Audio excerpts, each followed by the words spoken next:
Hi there, and welcome to the Daily Gardener, an almanac of garden history, literature, and small botanical joys. I'm Jennifer Ebeling, and today is May 1st. Happy May Day. Here's a little poem for the first morning of May. It comes from the English poet Mary Howitt. My heart is full of joy today. The air hath music in it. Once more I roam the wildwood way and prize the passing minute. The balms of heaven are on my cheek, my feet in meadow mazes. Let me alone, and I will speak my blessings on the daisies. That line lands softly, doesn't it? That is May Day in a nutshell. Just leave me in the garden. The air has music. The meadow has paths to wander. And the daisies are waiting. If there's a better way to begin the month of May, I don't know it. Here's today's garden history. It was on this day, in 1753, that the Swedish botanist Carl Linnaeus published Species Plantarum in Stockholm. Even today, botanists mark this moment. The International Code of Botanical Nomenclature recognizes the publication of this book as the starting point for modern plant naming. And every scientific name we use now traces back to that single May day. Before Carl, naming plants was chaotic. A tomato, for example, could not simply be called a tomato. Instead, botanists wrote long Latin descriptions, sentences that tried to capture every leaf and every stem in words. Different botanists used different versions for the same plant. It was confusing, and it was unwieldy. Then Carl simplified everything. 2 words for every plant. The first word names the group. The second word names the species. A dog rose became Rosa canina. Rosa for the roses, canina for that particular one. A white oak became Quercus alba, Quercus for oak, alba for white. 2 words. And suddenly, the botanical world had order. In Species Plantarum, Carl used this system for nearly 6,000 plants. Plant hunters loved it. It was like stepping from a tangled thicket into a clear garden path. But not everyone approved.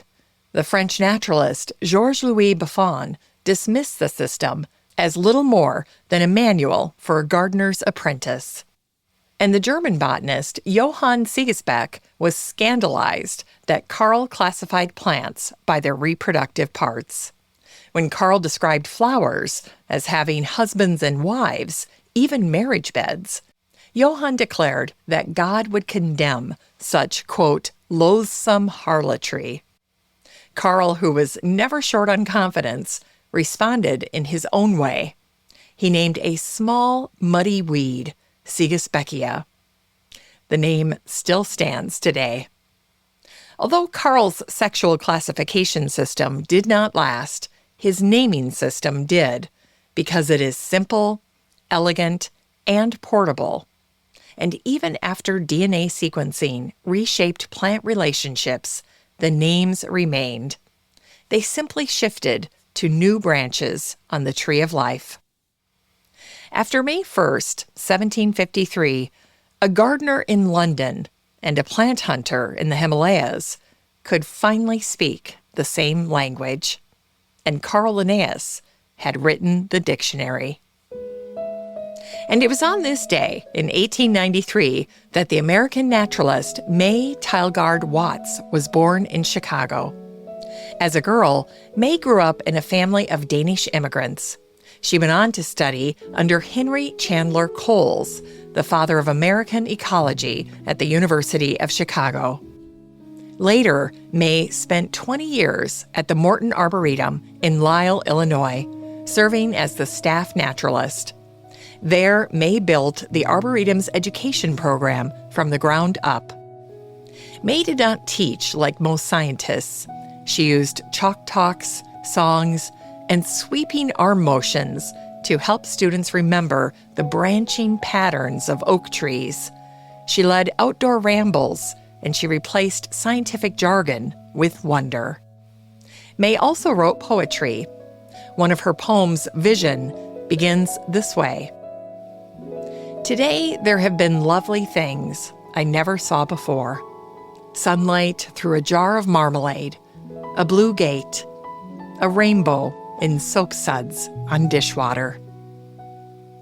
May could be moved to tears by sunset, and in the next moment, she would pull out a prism and a notebook to study the light. Out of that combination of wonder and rigor, her book, Reading the Landscape of America, still endures.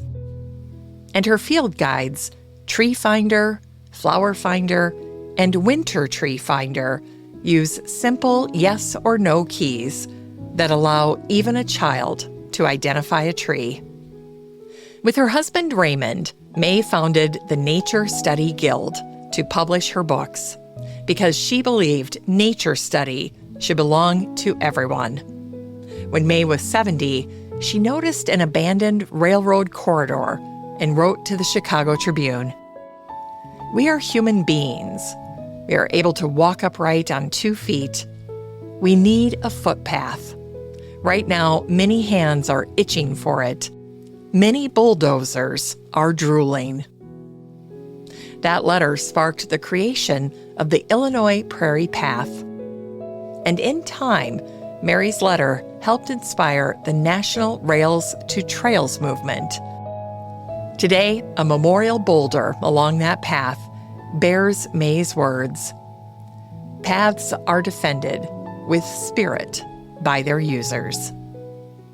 When May died in 1975, there was still an unfinished page in her typewriter. The land was still speaking, and May was listening, right up until the moment she was called home.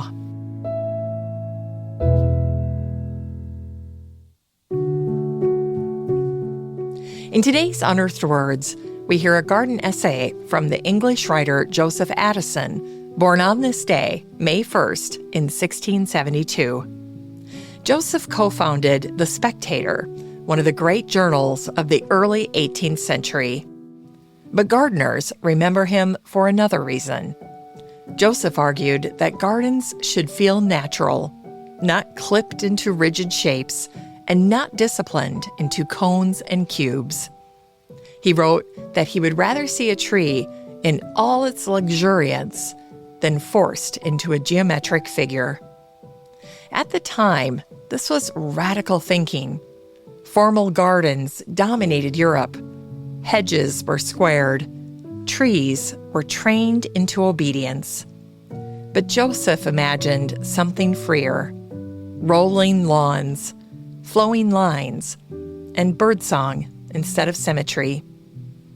Joseph also left us with this well-loved line: "What sunshine is to flowers, smiles are to humanity."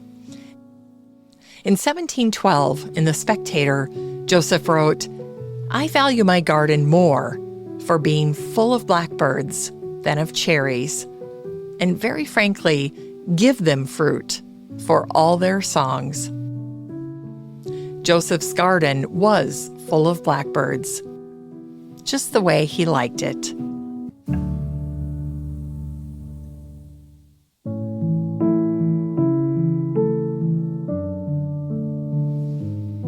It's time to grow that garden library with today's book, Fresh Cuts by Edwina von Gall.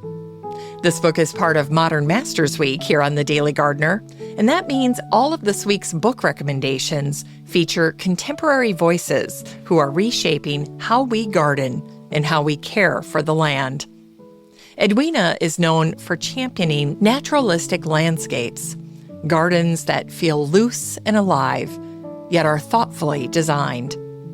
Fresh Cuts celebrates meadow-style planting, ecological awareness, and a gentler touch on the landscape. In Edwina's gardens, grasses bend, perennials weave, and nothing stands rigidly at attention. Edwina asks gardeners to rethink what finished looks like. Not perfection, but movement. Not control, but balance. She also writes beautifully about the small details hidden in trees and about buds. For example, she wrote, "Buds are a big part of a tree's identity. They contain next year's leaves, flowers, and twigs. When I was but a bud myself in my life with plants, I once confused Acer platanoides, the Norway maple, with Acer sacrum, the sugar maple. This is no way to impress a nurseryman, but the buds tell the story. Those of the Norway maple are larger and greener. You just have to know where to look."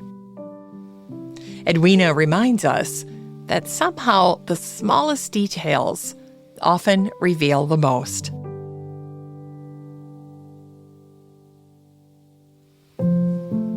And finally, here's something sweet to ignite the little botanic spark in your heart.